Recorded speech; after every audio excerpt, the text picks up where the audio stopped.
I suppose I should thank you for releasing me. How did you end up inside that thing? My name is Shiala.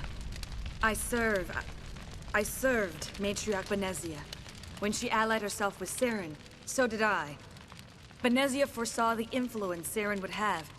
She joined him to guide him down a gentler path. But Saren is compelling. Benezia lost her way. Are you saying Saren can control minds?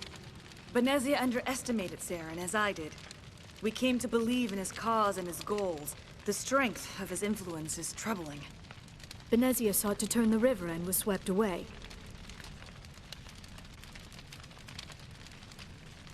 Asari matriarchs are among the most intelligent and powerful beings in the galaxy. How could one fall under Saren's control? Saren has a vessel, an enormous warship unlike anything I've ever seen. He calls it Sovereign. It can dominate the minds of his followers. They become indoctrinated to Saren's will. The process is subtle. It can take days, weeks, but in the end, it is absolute. I was a willing slave when Saren brought me to this world. He needed my biotics to communicate with the Thorian, to learn its secrets. Saren offered me in trade. I was sacrificed to secure an alliance between Saren and the Thorian. Then why were the Geth trying to destroy the Thorian? After Saren had what he needed, the Thorian became a liability. Saren knows you are searching for the conduit. He knows you are following his steps. He attacked the Thorian so you could not gain the cipher. What's the cipher? And why did Saren need it? The beacon on Eden Prime gave you visions. But the visions are unclear, confusing. They were meant for a Prothean mind. To truly comprehend them, you must think like a Prothean. You must understand their culture, their history, their very existence. The Thorian was here long before the Protheans built this city. It watched and studied them.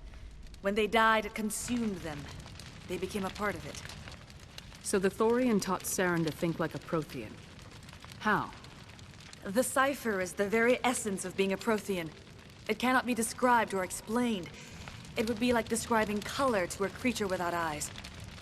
To understand, you must have access to endemic ancestral memory. A viewpoint spanning thousands of Prothean generations.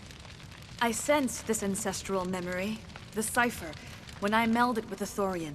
Our identities merged, our minds intertwined. Such knowledge cannot be taught. It simply exists. I need the cipher. There is a way. I can transfer the knowledge from my mind to yours, as I did with Saren. Try to relax, Commander. Slow, deep breaths. Let go of your physical shell. Reach out to grasp the threads that bind us, one to another. Every action sends ripples across the galaxy. Every idea must touch another mind to live. Each emotion must mark another's spirit. We are all connected. Every living being united in a single glorious existence. Open yourself to the universe, Commander. Embrace eternity.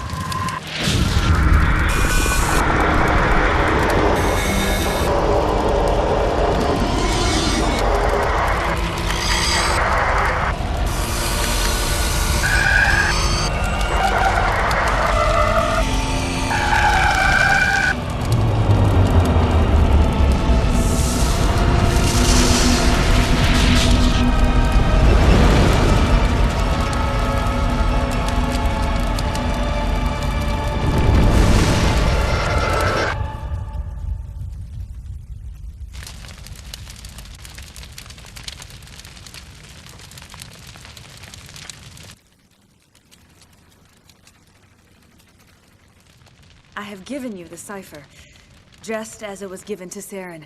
The ancestral memories of the Protheans are a part of you now. What just happened? Are you okay? I saw... something. It still didn't make any sense. You have been given a great gift. The experience of an entire people. It will take time for your mind to process this information. We should get you back to the ship where you can be monitored. I'm sorry if you have suffered, but there was no other way. You needed the cipher. In time, it will help you understand the vision from the beacon. Now that you're free of the Thorian, what are you planning to do next? If you allow it, I would like to stay here with the colonists. They have suffered greatly, and I played a role in their suffering. I would like to make amends. The colonists will need all the help they can get. They'll be happy to have you on their side. Thank you, Commander. May fortune smile upon you.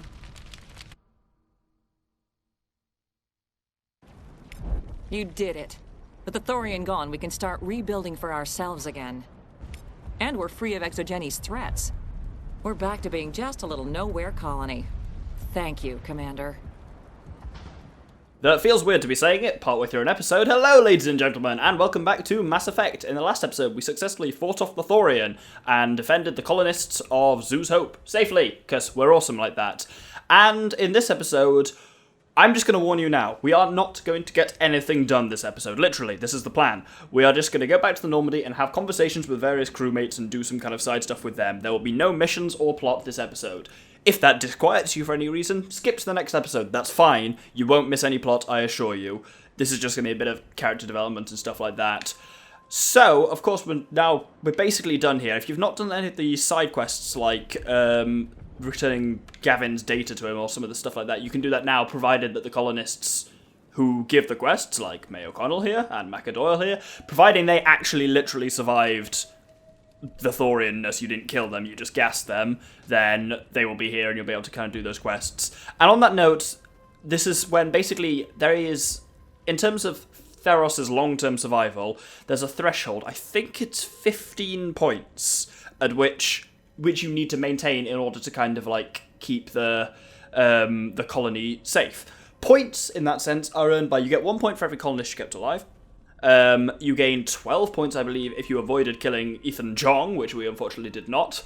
I can't say his name normally, I always have to go Jong, like that woman did. But yes, and then you gain an extra 5 points if you decide to let Shiala stay with the colonist rather than, like, killing her. So that's the reason why, then, is if you don't manage to keep Jong alive, that's why it's so crucial to make sure you protect the colonists and help Shiala, because having the colony survive in the long term is pretty nice. Anyway, if we head back onto the Normandy now. Commander, you look pale.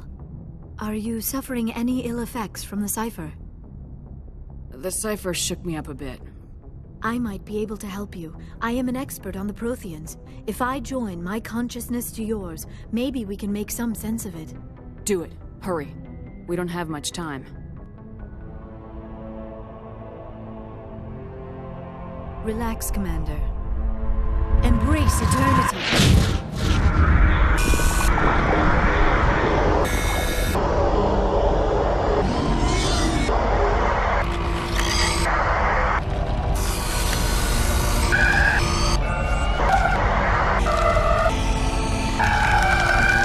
That was incredible. All this time, all my research, yet I never dreamed.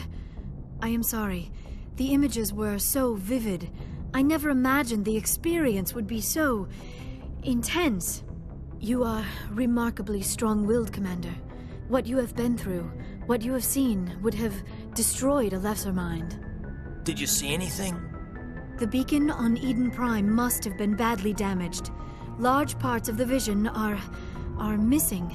The data transferred into the Commander's mind is incomplete. You must have seen something. I was able to interpret the data relayed through your vision, what was there at least, but something was missing. Saren must have the missing information. Maybe he found another beacon. If we can find the missing data from your vision, I can... Oh. I am sorry. The joining is exhausting. I should go to the medical bay and lie down for a moment. Dr. Chalkwash should take a look at you. That will not be necessary. I just need some rest. Somewhere quiet. We're done here. Dismissed. I've sent off the Feros report, Commander. You want me to patch you through to the Council? Patch him through, Joker. Setting up the link now, Commander. Commander, Exogeny should have told us about the Thorian. It would have made your job much easier.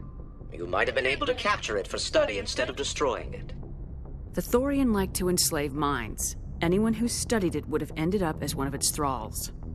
Perhaps it's for the best, then. At least the colony was saved. Of course it was saved. Shepard would go to any lengths to help a human colony. Being human had nothing to do with it. They were in trouble. Admirable. But sometimes specters have to make sacrifices. I hope you're willing to do that when the time comes. Goodbye, Commander. We will be waiting for your next report. Well, look at that. We got that same cutscene of the Crazy Vision twice in one episode. Get used to that. It comes up fairly often throughout the game. So, yeah. I also lied, yeah, when I said there was going to be no plot in this episode. There will be plot until that point. But I will have put a note, which you will have seen, saying that earlier on. So, what I'm saying now is kind of redundant. But anyway, I'd want to have chats with 2 crewmates. I'm trying to end every episode with at least one chat with a crewmate, but this one is because I haven't really got the time in this episode to fit in anything real and useful. But this is, of course, Medigel. Expression. Don't even know what that word was. Here's Liara. Words. No. Here's Liara.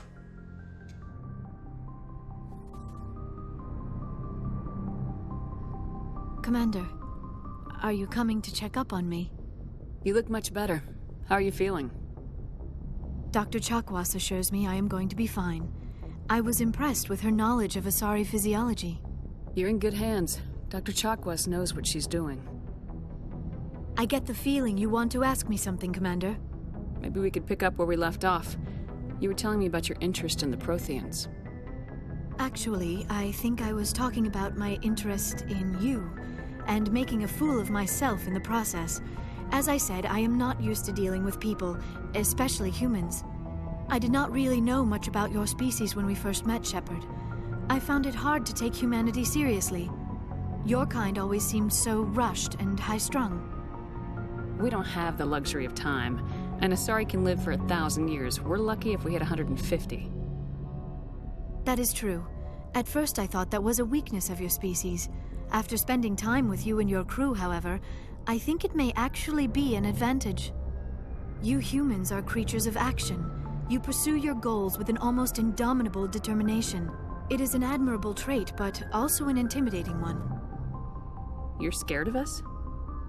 Unfortunately, the rest of the galaxy sees humanity as something of a bully. You run over anyone in your path to get what you want. It is up to people like you to change their minds, Shepard. I'm doing the best I can, Liara. There is a reason the Council chose you to become a Spectre. They saw something special in you. The best of what humanity has to offer. I looked into your history. I know what you did during the Blitz. It was a remarkable display of courage and heroism. You didn't need to go behind my back. I would have told you whatever you wanted to know. I apologize, Commander. After our last conversation, I was afraid I would say something stupid again. I wanted to know more about you. To understand what made you into the woman you are. There is something compelling about you, Shepard. Are you sure you're interested in me, or is it my visions of the Protheans? I admit, your connection to the Protheans had something to do with my initial interest, but it has grown beyond that. You intrigue me, Shepard, but I was not sure if it was appropriate to act on my feelings. I thought there might already be a relationship between you and Lieutenant Alenko. The Lieutenant and I are just friends. Nothing more. My mistake, then. I am not as adept at understanding human relationships as I thought. But what about us, Shepard? Is there a mutual attraction, or was I wrong about that too? No, you were right. There is something between us. I knew it, and I knew you felt it too. But does this not seem rather strange? Why do I feel so close to you? We have only known each other a short time. We are from 2 different species. We have almost nothing in common. This makes no sense. These things never make sense. They just happen and we get swept up in the storm. You make it sound so chaotic, so dangerous. I'll keep you safe. I am not looking for a protector. This is all a bit overwhelming. I am not used to this. You. I need some time. Take all the time you need, Liara. I'll be here. Thank you, Shepard. Let's just talk about something else for now. I should go. Goodbye, Shepard. And now here we're seeing one of the kind of interesting sub-things you can do in the game. Indeed, romance is an option. As a female shepherd, you have a choice between two, Liara, and because they don't really have gender as such, well, they appear female, but that's not how they reproduce and stuff, and Kaidan is the other choice. Whereas if you're a female shepherd, you would have a choice between, no, if you're a male shepherd, you have a choice between Ashley and Liara. As you can see, I'm kind of leaning towards Liara because it's kind of awkward with Kaidan. He's an awkward man. But yeah, you do have to choose between one or the other, if at all. You can't have both. Weird things happen in that case. Anyway, here's a brief thing that's kind of cool called Shepherd's Locker. If we open it up, you get some stuff. Basically, oh, Avenger 5, jeez. What that stuff is, basically, Shepherd's Locker will update whenever you hit one of the major planets. So, like, Novaria, Therum, Feros, or the Citadel, for the first time. Every time you make landfall on one of those planets for the first time, that locker will update with some kind of gear. I did not know about that until this playthrough, so that was kind of pretty cool. I just found out what it was. Avenger 5 is good, but still not as good as my Equalizer 6. Anyway, we've got a few minutes left, so I'm just going to finish off by chatting to Kaidan.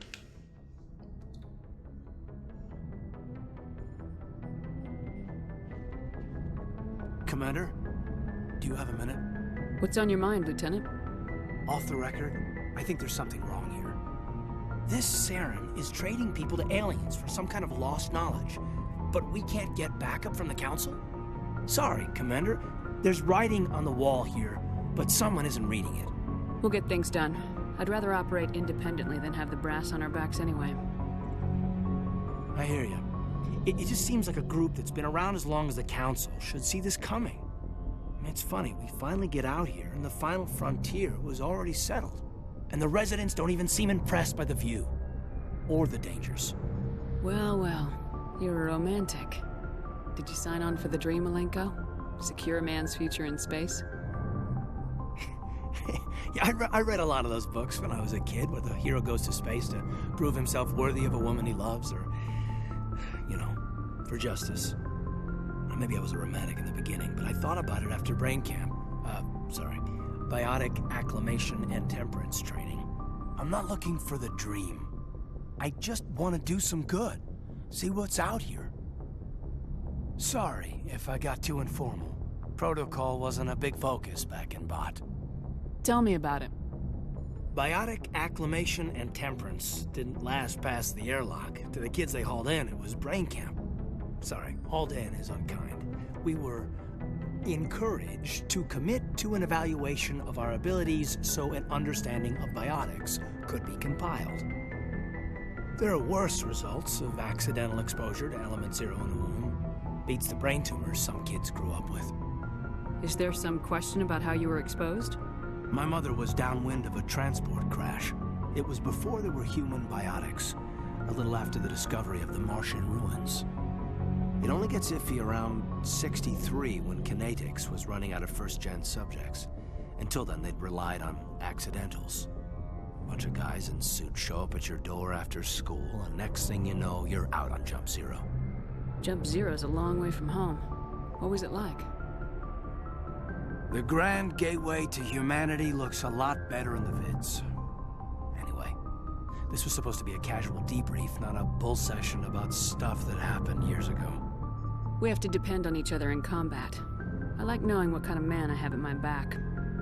I understand, ma'am. I won't let you down. You, make a habit of getting this personal with everyone? Of course. But I don't enjoy it with everyone. We'll talk again later. I'll need some time to process that, Commander. But, yeah, I'd like that. Now that conversation does give some interesting background on like biotics and Kaidan and stuff like that, and none of these conversations are of course essential, but they're almost all interesting and worth doing, so I'm going to try and, as I say, end most episodes with a bit of a chat with someone. The ones with Liara and Kaidan will tend to be longer, because both of them try and flirt at you slightly. Like, you can see Kaidan being flirty there now. Gonna have to try and rebuff him a little in order to pursue Liara instead. But anyway, that's a good point in saying to end the episode, so thank you very much for watching this episode of Mass Effect. I haven't been here much, but I hope you enjoyed it nonetheless. I've been the Doctor with the Infamous Gentleman, we've saved Feros, it was all well and good, and next episode we're going to be moving on with some of the missions that we obtained when we were in the Exogeny building. So thank you very much, and good day.